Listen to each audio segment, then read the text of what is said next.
Hello दोस्तों, स्वागत है आप सभी का। आज के वीडियो में बात करने वाले हैं केमिकल काइनेटिक्स के बारे में। क्लास 12th केमिस्ट्री का फिजिकल केमिस्ट्री के अंतर्गत आने वाला ये चैप्टर है केमिकल काइनेटिक्स। बहुत ही इजी चैप्टर है, इंटरेस्टिंग चैप्टर है। आपको पढ़ने में मज़ा आएगा और हर एक एग्जामिनेशन में, चाहे वो आपका नीट का एग्ज़ाम हो, जेई का एग्ज़ाम हो, जेई एडवांस का एग्ज़ाम हो, किसी भी कॉम्पिटिटिव एग्ज़ाम में आपको इससे क्वेश्चन देखने के लिए मिलेगा। और साथ ही साथ बोर्ड में तो आपको ये इससे क्वेश्चन देखने के लिए मिलने ही वाला है। तो चलिए इस चीज़ को जानते हैं कि आखिर केमिकल काइनेटिक्स होता क्या चीज़ है। तो सबसे पहले केमिकल काइनेटिक्स के बारे में एक लाइन का डिफिनीशन है, उसको समझ लेते हैं कि आखिर केमिकल काइनेटिक्स किस चीज़ के बारे में डील करता है। Chemical kinetics is a branch of chemistry. ये एक केमिस्ट्री का ब्रांच है which deals with a proceed of reaction with respect to time is known as chemical kinetics. मतलब केमिकल काइनेटिक्स एक साइंस का केमिस्ट्री का ऐसा ब्रांच है जिसमें हम रिएक्शन कैसे प्रोसीड करता है विथ रिस्पेक्ट टू टाइम, मतलब टाइम के अनुसार रिएक्शन कैसे प्रोसीड करता है, इसी के बारे में डील करते हैं और इसी को केमिकल काइनेटिक्स कहते हैं।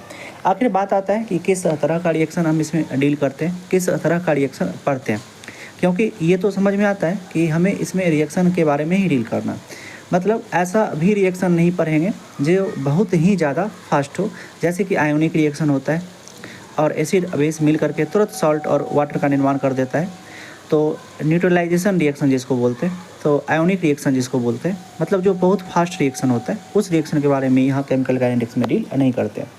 और ऑन द अदर हैंड, जैसे कि अगर आप रस्टिंग ऑफ आयरन देखते हैं, तो रस्टिंग ऑफ आयरन मतलब होता है कि आयरन को अगर आप खुले में छोड़ देते हैं तो उसमें कुछ जंग लग जाता है। ये प्रोसेस जो होता है इसमें बहुत ही टाइम लगता है। मतलब ऐसा नहीं होता है कि आपको तुरंत ही ये चीज़ देखने के लिए मिल जाएगा। करीब 6 मंथ, साल भर का समय लगता है रस्टिंग ऑफ आयरन में, तो ये बहुत ही स्लो होता है। तो इस तरह का रिएक्शन का भी हम इसमें डील नहीं करते हैं। हम किस तरह का रिएक्शन का डील करते हैं जो मॉडरेट टाइप का हो, जिसमें मॉलिक्यूलर रिएक्शन जो होता है, उस तरह का रिएक्शन जो होता है हम इसमें केमिकल काइनेटिक्स में डील करते हैं। तो चलिए, और केमिकल काइनेटिक्स में हम क्या सभी चीज़ के बारे में पढ़ेंगे उसको जान लेते हैं और उसके बाद आगे की क्लास में इसको कंटिन्यू करेंगे। सबसे पहले रेट ऑफ रिएक्शन के बारे में जानेंगे, रेट लॉ के बारे में जानेंगे, ऑर्डर ऑफ रिएक्शन के बारे में जानेंगे, मॉलिक्यूलरिटी के बारे में जानेंगे, और एक चीज़ होता है कि factor affecting rate of reaction, कौन सा फैक्टर रेट ऑफ रिएक्शन को अफेक्ट करता है उसके बारे में जानेंगे।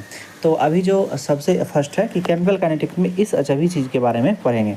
सबसे पहला आता है कि rate of reaction. Rate of reaction भी दो टाइप का होता है। रेट कहने का मतलब होता है कि रिएक्शन का स्पीड क्या चीज़ है। दो टाइप से रेट निकलता है, एक एवरेज रेट, एक इंस्टेंटेनियस रेट। अब चलिए आगे के वीडियो में इसको डिस्कस